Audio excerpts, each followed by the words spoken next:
Bismillahirrahmanirrahim. Assalamualaikum warahmatullahi wabarakatuh. Perkenalkan, nama saya Sri Wulandari, NIM 90500012081. Saya akan menjelaskan materi tentang A. Pengertian upah, B. Upah uang, dan upah real. Langsung saja, yaitu A. Pengertian upah. Upah atau gaji merupakan pembayaran yang diberikan oleh majikan kepada pekerja atas usahanya terlibat dalam proses produksi. Pengertian upah dalam Kamus Bahasa Indonesia adalah uang dan sebagainya yang dibayarkan sebagai pembalasan jasa atau sebagai pembayaran tenaga mengerjakan sesuatu. Upah dalam teori ekonomi adalah pembayaran yang diperoleh dari jasa-jasa fisik maupun mental yang disediakan oleh tenaga kerja kepada para pengusaha. Upah merupakan hal yang paling utama dalam ketenaga kerjaan karena tujuan orang bekerja adalah untuk mendapatkan upah yang akan digunakan untuk memenuhi kebutuhan hidupnya.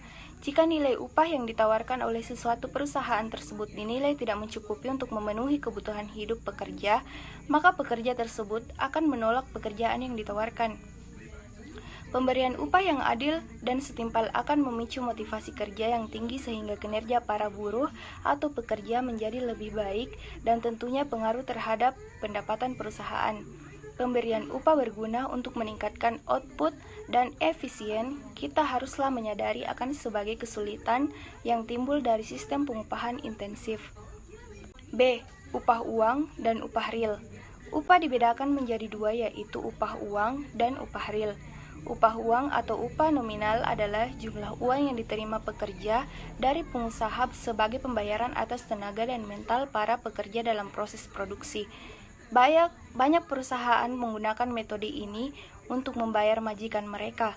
Upah uang termasuk seluruh paket gaji karyawan, seperti gaji pokok ditambahkan tunjangan tambahan yang diberikan oleh perusahaan atau lembaga.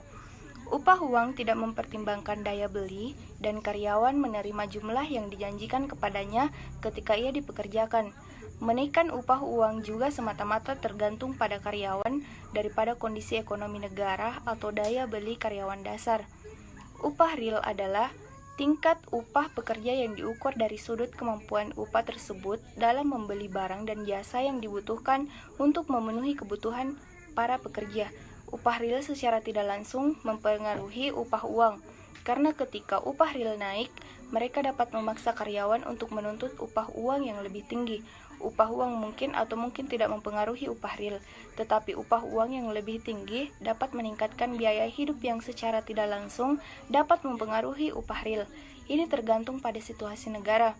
Assalamualaikum warahmatullahi wabarakatuh. Perkenalkan, nama saya Mutiara, NIM 9050001210071. Baik, di sini saya akan menjelaskan materi hubungan antara produktivitas dengan upah dan penentuan upah di berbagai bentuk pasar tenaga kerja.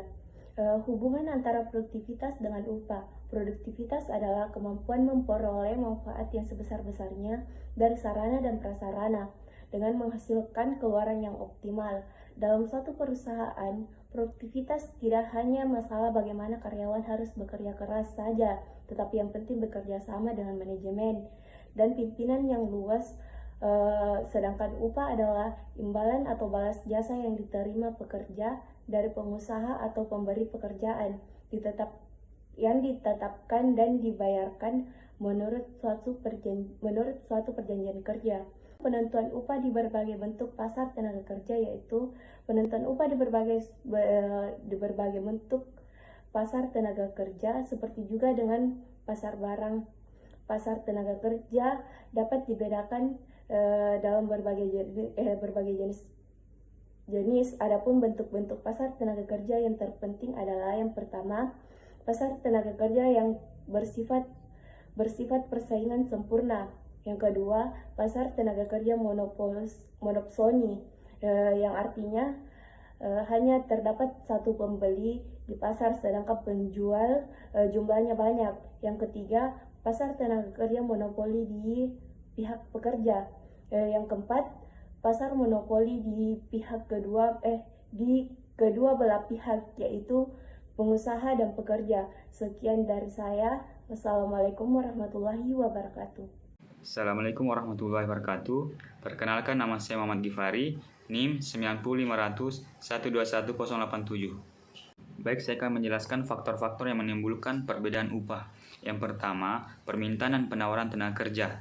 Permintaan dan penawaran tenaga kerja di dalam suatu jenis pekerjaan sangat besar peranannya dalam menentukan upah di suatu jenis pekerjaan. Di dalam suatu pekerjaan di mana terdapat penawaran tenaga kerja yang cukup besar tetapi tidak banyak permintaannya, upah cenderung dalam tingkat yang rendah. Yang kedua, perbedaan corak pekerjaan. Kegiatan ekonomi meliputi berbagai jenis pekerjaan.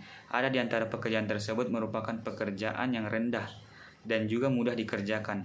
Golongan pekerja akhir-akhir ini menuntut untuk memperoleh upah yang lebih tinggi daripada pesuruh kantor karena mereka melakukan kerja yang lebih memerlukan tenaga fisik. Yang ketiga, perbedaan kemampuan, keahlian, dan pendidikan. Kemampuan, keterampilan, dan keahlian para pekerja memiliki perbedaan dalam hal bekerja. Sifat-sifat tersebut menyebabkan mereka mempunyai produktivitas masing-masing. Dalam perekonomian yang semakin maju, kegiatan-kegiatan ekonomi semakin membutuhkan tenaga yang terdidik. Oleh karena itu, semakin tinggi pendidikan seseorang, maka peluang untuk mendapatkan pekerjaan mudah. Yang keempat, pertimbangan bukan keuangan dalam memilih pekerjaan. Daya tarik suatu pekerjaan bukan saja tergantung pada besarnya upah yang ditawarkan. Selain itu, faktor-faktor bukan keuangan di atas mempunyai peranan yang sangat penting terhadap seseorang dalam memilih pekerjaan. Seseorang seringkali bersedia menerima upah yang lebih rendah apabila terdapat pertimbangan yang tidak sesuai dengan apa yang diinginkannya. Sebaliknya, apabila faktor-faktor bukan keuangan banyak tidak sesuai dengan seorang pekerja, ia akan menuntut upah yang lebih tinggi sebelum ia bersedia menerima pekerjaan yang ditawarkan. Yang kelima itu mobilitas tenaga kerja. Dalam teori ini terdapat pemisalan faktor-faktor produksi. Dalam konteks mobilitas tenaga kerja, pemisalan ini berarti kalau dalam pasar tenaga kerja terjadi perbedaan upah, maka tenaga kerja akan pindah ke pasar tenaga kerja yang upahnya lebih tinggi. Selain itu, upah dari suatu pekerjaan di berbagai wilayah tidak selalu sama. Adapun faktor yang menjadi penyebab yaitu yang pertama, faktor geografis.